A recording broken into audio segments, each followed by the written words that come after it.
तो अमेरिका ने गजा को लेकर प्लान बना लिया है कि वहां पर स्थिति किस तरह से अब नियंत्रण में की जा सके या फिर स्थिति कैसे सुधारी जा सके। लेकिन इसी बीच मिडिल ईस्ट को हिला देने वाली एक खबर सामने आई है। वो खबर क्या है, आज बातचीत इसी पर होगी कि क्या स्थिति यहां पर कुछ और ज्यादा खराब होने वाली है। ऐसा हम क्यों कह रहे हैं, इसके पीछे की वजह क्या है, बातचीत करने के लिए मयंक मेरे साथ है। मयंक, देखिए, एक तरफ तो गजा में स्थिति सुधारने की कोशिश के लिए एक प्लान ट्रंप लेकर आ गए हैं और उस पर सहमति बनाने की कोशिश की जा रही है कि किस तरह से गजा में हालात ठीक हों। लेकिन इसी बीच एक बड़ी खबर सामने आ रही है कि स्थिति ये है कि गजा में तो स्थिति सुधर जाएगी, लेकिन जो पूरे मिडिल ईस्ट का समीकरण है इस वक्त बिगड़ता दिखाई दे रहा है, वो भी रूस की वजह से। क्या वजह है इसके पीछे, क्यों हम ऐसा कह रहे हैं, और क्या आगे आने वाले दिनों में अगर रूस किसी तरह से आक्रामक होता है तो इसका नुकसान किसे उठाना पड़ेगा? देखिए, बड़ी खबर है। खबर ये है, एक तो पहली बात कि पुतिन जो है, रूस के राष्ट्रपति, ये नेतन्याहू से बहुत ज़्यादा नाराज़ हैं, इजराइल के प्रधानमंत्री से। इसकी बड़ी वजह यह है, बल्कि कहा तो ये भी जा रहा है कि रूस इजराइल पर हमला करने की तैयारी कर रहा है।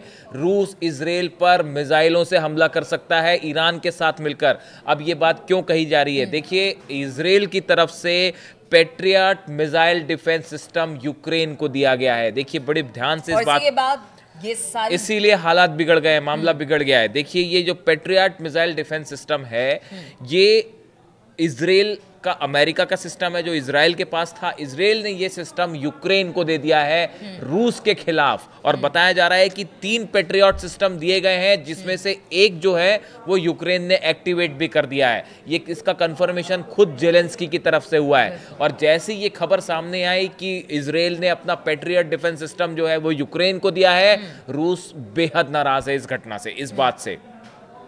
और आप इसको देखिए कि इसका रूस में इतना ज़्यादा गुस्सा है, पुतिन इस बात से इतना ज़्यादा नाराज़ हैं कि उन्होंने किम जोंग उन से बात की है। पिछले 48 घंटे में 3 जगह इंपॉर्टेंट लोकेशंस पे पुतिन की बात हुई है।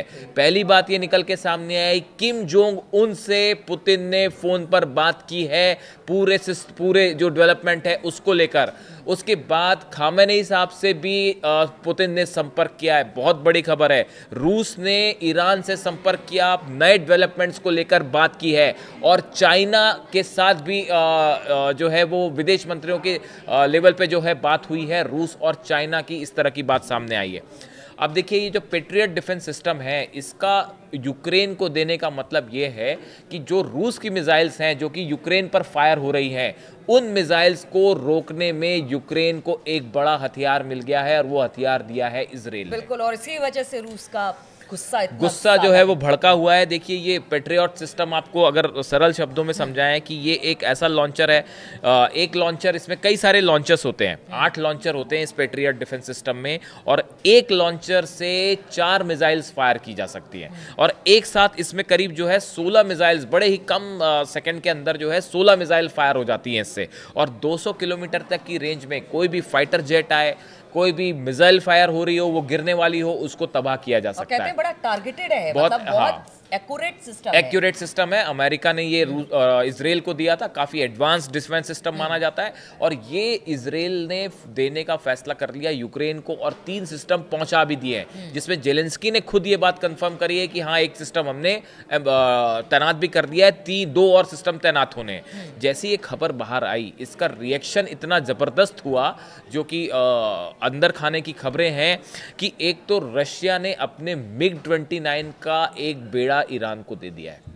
अब इसकी खबरें आपको कुछ जगह सोशल मीडिया में मिलेंगी, कुछ जगह आप देखिएगा कि कुछ दिनों बाद ये कंफर्मेशन आ जाएगा। कहा जा रहा है कि डायरेक्ट अगर रूस हमला नहीं करता है तो ईरान के जरिए हमला हो सकता है। बिल्कुल, एकदम सही बात है, एकदम सही बात। ये जो है पहली बात तो ये है कि पुतिन इस बात से इतना ज्यादा नाराज थे कि उन्होंने तुरंत ऑर्डर कर दिए कि जो MiG-29 प्लेन्स है रशिया के, वो ईरान तेहरान पहुंचा दिए गए। एक बड़ा बेड़ा जो है वो पहुंचा दिया गया है, लैंड हो गया है, ऐसी खबरें हैं वहां पे।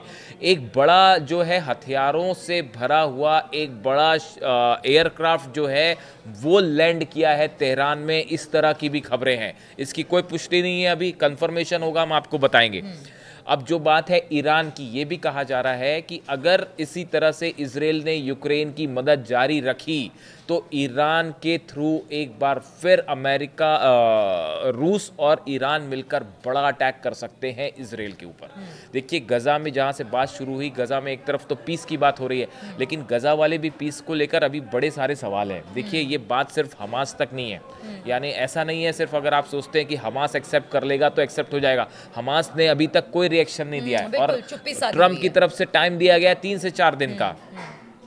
इस पूरे मामले में ईरान का फैसला भी अहम होगा, रशिया का फैसला भी अहम होगा।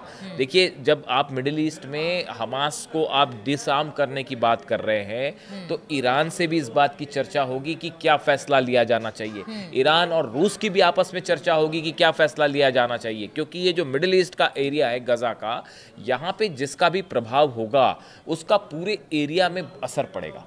उसका रूस तक असर होगा, ईरान तक असर होगा, पूरे अरेबियन कंट्रीज पर असर होगा, चाइना पर भी असर होगा। तो यहाँ पे ये जो पीस डील है इसको लेके चाइना, ईरान और रशिया क्या सोचते हैं ये भी अपने आप में महत्वपूर्ण रखता है। इस पे हम अलग से चर्चा कर लेंगे। यहाँ पर ये भी उठता है कि आखिर ऐसी क्या जरूरत पड़ गई कि इजराइल ने ये डिफेंस सिस्टम यूक्रेन को दे दिया, जब पता है कि जो रूस है वो लगातार आक्रामक है। यहाँ तक कि उसने ट्रंप की बात भी नहीं सुनी, सीज फायर करने की बात हुई उसकी बात भी नहीं सुनी गई। वो लगातार अपने जो भी एजेंडे पे है वो डटा हुआ है। ऐसे भी ये सिस्टम देने का क्या मतलब बनता है? क्या एक तरह से प्रोवोक करने की कोशिश है? बिल्कुल। देखिए इसके दो जवाब। पहला जवाब ये है कि रूस और अमेरिका के बीच में हालात बिल्कुल खराब हो चुके हैं। रूस की तरफ से ये कहा गया कि अगर America long range ballistic missiles देता है यूक्रेन को तो ये सीधा सीधा युद्ध की शुरुआत होगी।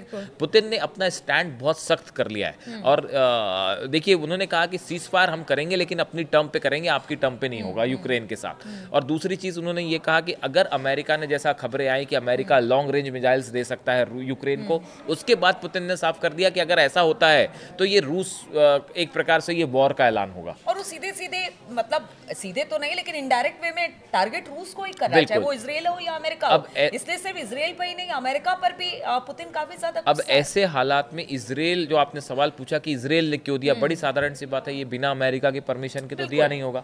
अमेरिका हो सकता है अमेरिका के कहने पे ही ये प्रोवाइड किया हो डिफेंस सिस्टम, क्योंकि यूक्रेन को इस समय सबसे ज्यादा किसी चीज की जरूरत है तो वो है डिफेंस सिस्टम की। जो रूस की बैलिस्टिक मिसाइल्स, रूस की जो बैलिस्टिक मिसाइल्स गिर रही हैं यूक्रेन पर, वो यूक्रेन उसको रोक नहीं पा रहा, झेल नहीं पा रहा। अब ऐसे में मदद करने के लिए यूरोप आ गया है और अमेरिका आ गया। इस सिचुएशन में हालात जो है रूस और अमेरिका के बीच में खराब हो रहे हैं और उसमें बीच में इजराइल की तरफ से ये प्रोवाइड करना सिस्टम जो है ये अपने आप में बड़ा गंभीर है। अभी देखिए रूस और इजराइल के बीच में हालात कैसे खराब है, इसको लेके आप देखिए कि अभी जो यूनाइटेड नेशंस की बैठक हुई थी जनरल असेंबली की, उसमें रूस के जो विदेश मंत्री हैं उनकी तरफ से कहा गया, Israel's illegal use of force against the Palestinians and aggressive actions against Iran, Qatar, Yemen, Lebanon, Syria and Iraq threaten to blow up the entire Middle East. रूस की तरफ से ये कहा गया कि जो एक्शन फिलिस्तीनियों के खिलाफ इजराइल ने लिया वो पूरी तरह से गैरकानूनी है और जो हमले कतर में, यमन में, लेबनान, सीरिया, इराक में हुए ये पूरे मिडिल ईस्ट के हालात को खराब कर रहे हैं। सीधा एक्यूज किया रूस ने जो है इजराइल को। इसके साथ जब ये डिफेंस पेट्रियट सिस्टम देने की बात आई उसके बाद रूस के विदेश मंत्री ने कहा, लावरोव ने, ये महायुद्ध के लिए उकसाने वाली कार्रवाई है।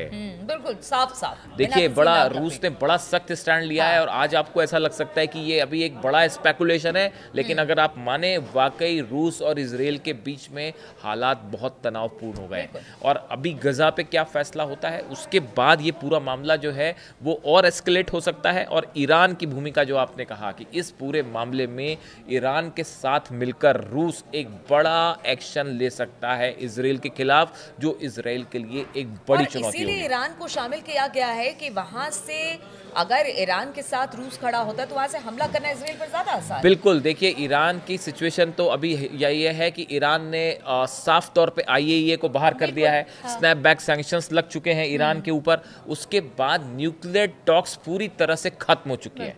बातें ये हो रही हैं कि ईरान NPT से बाहर आ सकता है, ईरान परमाणु परीक्षण कर सकता है। यानी देखिए ईरान के साथ भी सिचुएशन वहीं आके खड़ी है जो 12 दिन की जंग के पहले थी। ऐसे में इजराइल का यूक्रेन की मदद करना, इसने रूस को और जो है वो गुस्सा दिला दिया है और इसमें ईरान और रूस के बीच नया कोऑपरेशन शुरू हो गया है जो एक आने वाले वक्त में इजराइल के लिए भारी पड़ सकता है।